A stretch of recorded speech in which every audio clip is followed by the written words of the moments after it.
Olá a todos, bem-vindos a mais uma das nossas conversas. Já viram pela minha cara que eu hoje estou muito feliz. Tenho comigo o Dirk Verbeuren, que é o baterista dos Megadeth.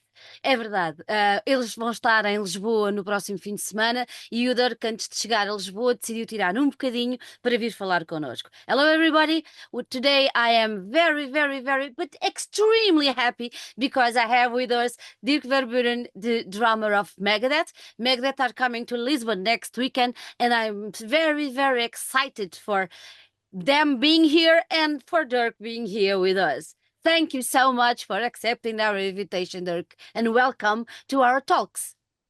Thank you so much, Sandra. I'm very happy to be here and happy to be coming to Lisbon.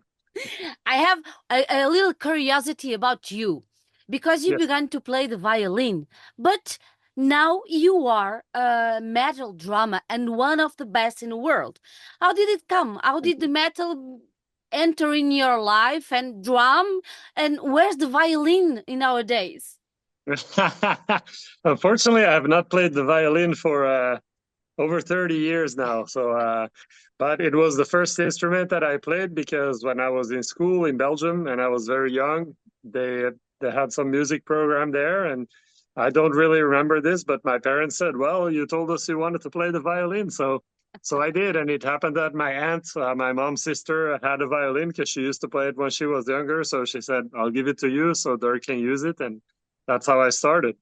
And my parents, they always listened to a lot of music, including a lot of classical music, you know. So I grew up around Mozart and Beethoven and Stravinsky and all the classical composers that we all love and know. And so for me, it was natural. But then some years later, when I was a teenager, I was more into heavy stuff. And so at one point, my dad was like, "I think we need to get you a drum kit." So again, he found a cousin of his who used to play the drums and didn't anymore and was willing to sell his little kit. And that's how I started. And at the time, I was already a big Megadeth fan and of all the thrash metal and death metal bands in the back in the day, you know, in the like late 80s. So yeah. And you went to school to learn a little bit more about drums, right? Yeah, so by this point, I had moved to France because my dad started working in France. So when I was about 13 years old, we moved to Paris. And then when I graduated from high school there, I moved to another city in France called Nancy, which is in the northeast, close to Strasbourg and the German border. And so I went there and started studying drums. Mm-hmm. And now, you already said that you were a big fan of Megadeth, and in 2016, you become a member of the Megadeth crew, so to speak. How did it happen? I know Kiko Loreto had a big part on it. How did it happen? Yes. So I met Kiko some years before because he was already I don't know if he was married yet, but he was together with his now wife, who is Finnish. And so my former band Soilwork was playing in Helsinki, and he had asked to come see the show. So I met him there, and you know, he was a big fan of what we were doing with Soilwork, and of course I was a big fan of what he had been doing. I had seen Angra many years before. So we met, and this was probably in 2011 or 12, somewhere around there. And so some years later, when he was in Megadeth and the time came for them to look for a drummer to help them out, he was one of the people who recommended me. So there were several people, you know, but he was one of them. And so, yeah, one day I just got a call from their management asking if I was willing to speak to Dave Mustaine, which was a surprising call, as you can imagine. And of course, I said yes. Of course. Of course, like, right? No.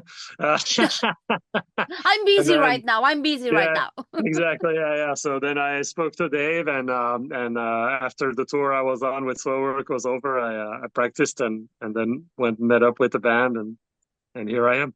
How it was your first concert with Megadeth? Was very exciting. Were you very nervous? I was. You know, I've been doing this for some years, and of course you get better at, you know, doing these kinds of situations. I've helped out bands here and there, and you know, sometimes on very short notice. But of course, Megadeth, it was like a very high level and high expectations, and also a band I grew up listening to as well. So you know, for me personally, I really wanted to do well. And so it was pretty stressful, but the guys really did everything, you know, Dave and Kiko, and at the time David Ellison, who was in the band as well. They did everything to make me feel at home, and don't worry about it. You're going to be great, you know. And so the first show was at a festival in Columbus, Ohio. And it was a lot of people. I think there were 40,000 people there. So it was, Jesus. yeah, it was a big show, but it went well. You know, yeah, they made me feel good about what I did. And so, of course, I improved after that. But yeah. Mhm. I have some friends that made me ask you this. You are in the band all over 8 years. 8 years that you Yes. are in the band. How do you prepare as a drum, as a top drum from one of the biggest metal bands in the world? How do you prepare yourself? Well, you know, it's a lot these days about staying in shape. That's the biggest thing because we play pretty long shows, an hour and a half, you know, a lot of times like 90 minutes. That's a typical show length for us. So it's 15, 16, 17 songs. And it's the stamina that's really demands preparing. So I always stay in good shape physically. I try to eat healthy, which sometimes I fail, but I try, you know. I'm a vegan, so I try to eat like, you know, the to space out my meals in a good way. I try to get enough sleep, and of course, a lot of practicing drums also when we're not touring. So when we go home, for example, we have, you know, when we play Lisbon, that's the last show of our European tour. Then we go home for a little bit before we have a US tour. And during that time, when I'm at home, I will not stop practicing the Megadeth songs. Of course, I'll take a little break, but you know, after maybe 1 week, I will go back to my drum kit again and just keep playing because if I stop for too long, then it gets too hard. I think this is important for us, for everybody that is listening to us, because we have some good drummers in Portugal and another people that want to be a drummer. It has to be a lot of work, a lot of dedication. You have to practice a lot to be like Dirk. So keep going. Ta ta ta ta. Exactly. In 2022, Megadeth released The Sick, the Dying, and the Dead, the new album. What was the process of doing a new album after a pandemic and after Dave's illness, the cancer? How it was? Yeah. Yeah, it was an interesting process. We actually started before the pandemic, about over a year before. Mm-hmm. The first time we worked together, I went over to Dave's house in Tennessee and we worked on some riffs. I put some drums down, some drum ideas on some riffs he had. And throughout the year 2019, we got together for several months as a band in a house next to Dave's house that he was renting out. And so we put the whole studio in there and just worked on music basically. But then at the same time, of course, Dave had the announcement that he had cancer, unfortunately, and he started his treatment. And so while we were working on the music, he was also doing the chemotherapy and the radiation that he had to do. And eventually it came to a point where he needed to rest. Yeah. So we took a break from the, you know, we canceled all the shows that we had planned later that year and we took a break from writing. And we said, Dave, just, you know, take some time for yourself to let your body heal and to just take it easy because we were working every day, you know. And then, of course, a few months later, you know, we did a tour in Europe. At that point, Dave was, you know, he had finished his treatment and he was doing better and learning to sing again and stuff. And then 1 week after we came home from this tour, the pandemic happened. So everything shut down. Again, we had to cancel like every band. We had to cancel all the shows we had. But then what we did is that we decided, well, let's just record the album. You know, we have a bunch of ideas. So in May of 2020, which is still kind of early on in the pandemic, I actually drove from Los Angeles, where I live, to Nashville, which is like a 3 day drive, Oh. because I was like, well, you know, I don't know. We didn't know a lot at that time about COVID. And so I didn't want to take the plane because I was like worried that maybe if I get sick on the plane and then I go to the studio and then I make everybody else in the band sick, and especially Dave, who just went through cancer treatment, he's extra fragile right now with his immune system. So I didn't want to take a chance. So I just drove my car, you know, or I rented a car, I think, and I drove all the way to Nashville, went and recorded the drums. And so that was finished in May 2020, I think it was. And then the band just kept working. The rest of the guys just kept working on the album, you know, in the following year. And then finally, when things opened up again later on, then we were finally able to release the album. So, but that's the reason it took so long, is because all of these different things happening, you know, because if COVID hadn't happened and Dave didn't get sick, probably the album would be out 2 years earlier, you know. Oui. It Yeah. was your first album with the Megadeth. Was it? It was excited for you? Did you? What did you feel when the record came out and you think, ah, I release, I play in here, and now I'm going on tour with these guys, and this is my album, my album. How did it Yeah, feel? it was an amazing feeling. It still is actually, because of course, playing with the band live was already incredible, but then actually being a part of the music, it was a really good feeling, especially because I also wrote some music for the album. And, so that was really made me feel like now I really am a part of the band. I saw the band for the first time live when I was still a teenager in 1990 on the Clash of the Titans tour, back when I lived in Paris. It was one of the first concerts I ever went to as a kid. And so to be all these years later, have my picture in an album and my drums on the album and some guitar riffs I wrote is just like, it's surreal. It's unbelievable because you never think, well, this is going to happen in my life. But again, like you said earlier, if people are listening who are trying to be a drummer or a musician, anything, it could even be something completely different. If you really work hard and you really try your best, it might happen. So, you just have to give it your all. You better try not to stand still at home on your room. You said you Exactly. you wrote a part of the album together with Kiko. I suppose you wrote half of the album. How it was the process? Did you had freedom to do whatever you want?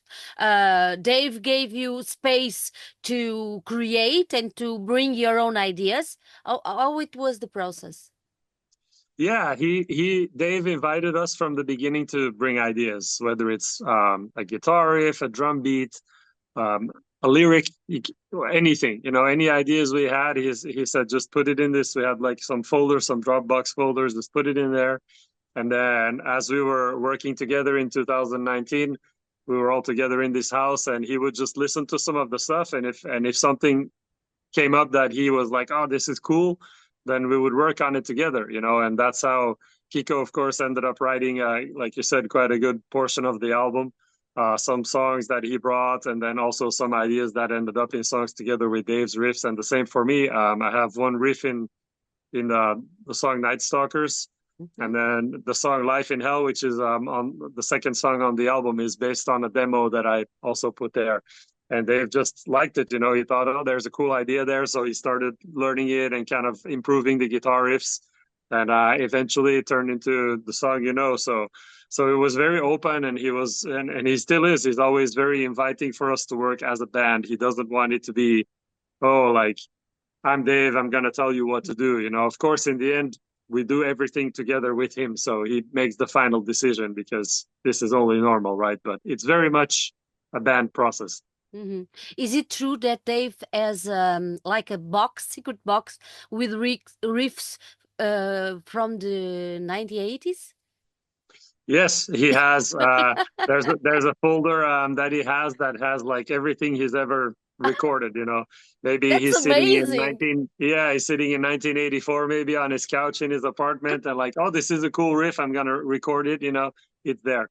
So he has a massive collection of stuff, and we actually went through a bunch of those while we were writing and used some of them, like some of the riffs in "We'll Be Back," which is the first single from The Sick, the Dying, and the Dead. They go way back to the 80s. So yeah, it's pretty crazy. Do you feel that you leave your mark on this album? There is a Dirk sound in this album. I mean, I like to think so. It was my goal to respect also and honor the Megadeth sound Yeah. because, all these years of music, I know as a fan myself of the band, I want to hear that. I don't want to hear somebody completely ignoring what Nick Menza did with the band or what Gar Samuelson did with the band or any of the drummers that have been there. They have all contributed to the sound, and it's all been part of the vision that they've had from the beginning for the band. So I did adapt the way I would usually play based on what I learned in my years touring with the band and really getting very intimate knowledge about all the classic songs, right? The ones we play live and learning all the parts. But at the same time, of course, I injected some of my own flavor and my own style and my ideas. So hopefully I found a good middle ground. Do you think this is a more challenge in terms of I don't know how to say this The technique. technique, more a technique album? It's more challenge. It was more challenging for you and the other members. I mean, it was definitely challenging in some ways because I think if you listen to it, you can hear there's some songs that are fast. Yeah. You know, there's some songs that have some tricky parts to play, whether it's on the guitar or the drums or the vocals. You know, we really pushed it. So one of the ideas that Dave had from the beginning that he wanted to make an album like back in the day. You know, like an album that would be not bothering about let's make a hit or let's make a song that's gonna maybe be big on the radio or MTV or something like that in the 90s. Is like, I don't care about that stuff anymore. I Mm. just want to write really cool Megadeth music. So, and that was kind of the concept, you know, for how we're gonna approach it. So we basically were like, okay, let's do crazy stuff like From Killing Is My Business or Peace Sells or Rust in Peace, you know, really high level musicianship. Yeah. They've now I have to read this because they've said for the first time in a long time, everything we needed is in this place on this record. Uh, how do you see this record among the career, the long career of the band? How do you place this record? It's a changing in the history of Megadeth. It's an upgrade, whatever that means. It's how do you see this record? You know, that's an interesting question because it's always hard to kind of have a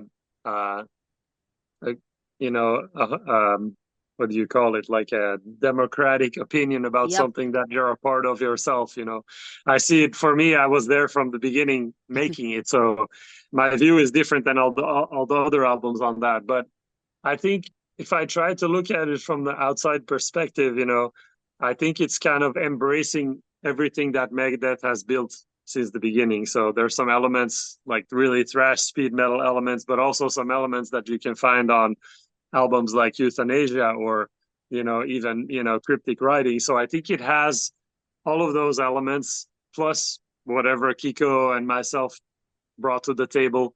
And you know, I think after a while, when you're a band that has been around for many years, you start to know what fits and what doesn't fit. Especially Dave, of course, knows this very well, so he can say like, "Ah, this is not.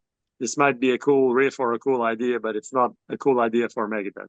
And so we try to also have this approach with Kiko as well, you know, where like we know what Megadeth is supposed to sound like, hopefully. So yeah, it's you know, it's I don't know if it's an upgrade per se, but I think it's probably the best that Megadeth can be at that point in time. After all these years, you know, Yeah. there are a lot of young people that will know Megadeth uh, with this album. Perhaps they don't know the other albums, and Yes. that is very cool, and it will be a very interesting I don't know how to say, a very interesting participation with the sound of the band with this particular album. It will be very nice to know and to hear the opinion of the youngest about this record, don't you think?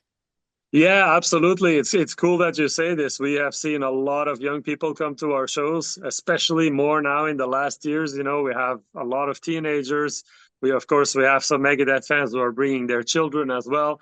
So, but it's really cool to see because, you know, this band has been around for a while and this style of music is not a new style of music anymore now, like it was when I was growing up. You Yeah. know, it was very new and nobody knew what this was. They're like, oh, what's this new sound? So now it's got history to it, but still young people are still feeling, I think, probably the same feelings that I was feeling when I was listening to this music as a teenager. And so it expresses some kind of, it resonates like with teenage angst, you know, and with all the energy and all the questions that you have when you're learning about life and you're starting to figure out how things work and how to turn into an adult. You know, I think this music can really contribute to that. Of course, it's not for everybody, and I don't think thrash metal was ever meant to be, you know, for everybody like pop music or something like that. But it has this rebellious side and this, you know, this intensity that can really, you know, feed your soul when you're growing up. So, and it's nice to see this still. And like you said, you know, for some people, the Sick, the Dying, and the Dead will be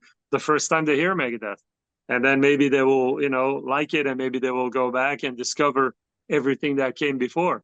And that's really cool. That's so cool to see. We're always so happy when we see this happening in front of our eyes. When we play songs and there's some 15, 16-year-olds in the front row going, You are a part of one of the biggest bands of the metal in our world. But how do you see the metal world today? Do you see new music, new influences? How do you look at the metal scene in nowadays?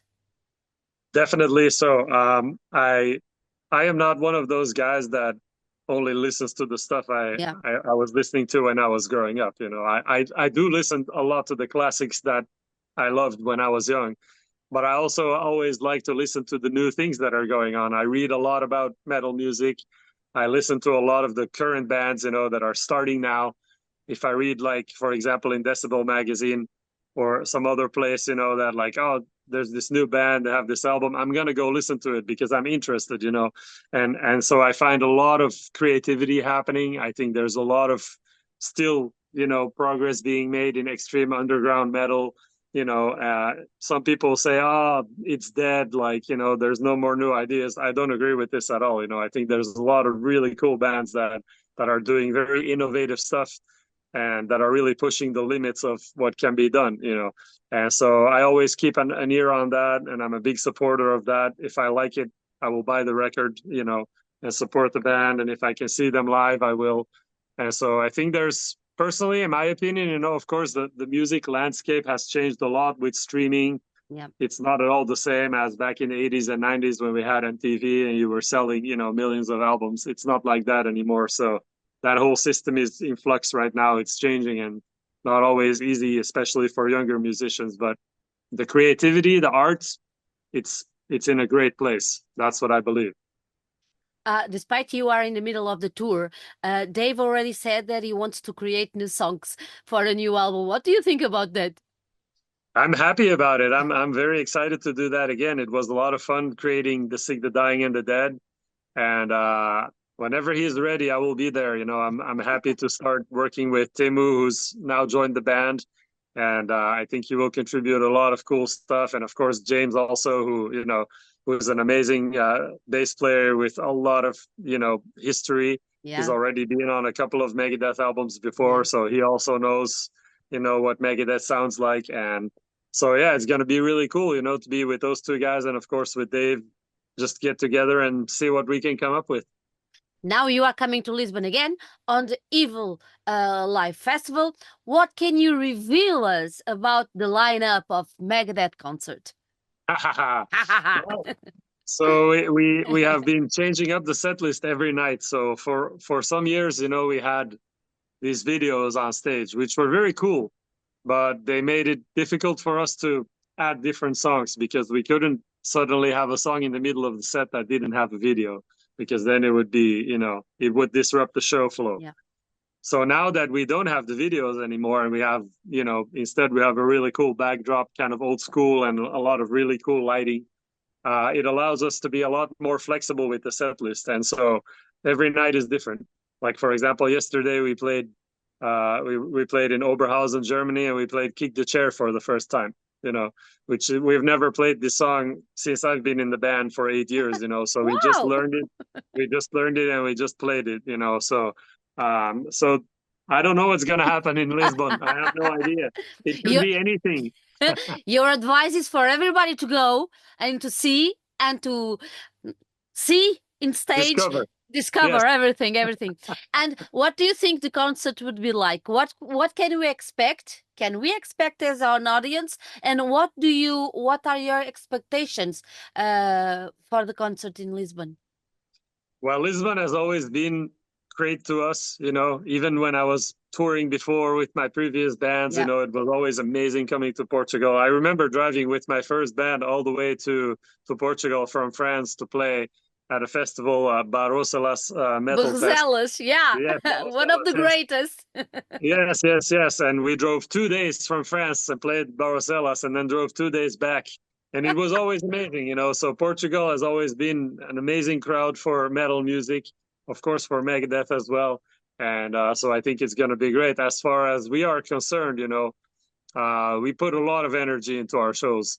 Anybody who's going to be there, you will see that, yes, Megadeth has been around for a bit, but we are not taking it easy on stage. We bring the energy and the metal, and people will love it. Dirk, thank you very much. I'm going to be there on the first row. I hope so, because the youngest, they are very strong. So I have to come a little more off the side, but I'll be there. And I will be applauding all the new songs, the old songs, and the great vibration that you have and that you have given us all over these years. Thank you so much, Dirk, and hope to see you in Lisbon. Thank you, Sandra. We will see you at the show. Thank you for the great interview.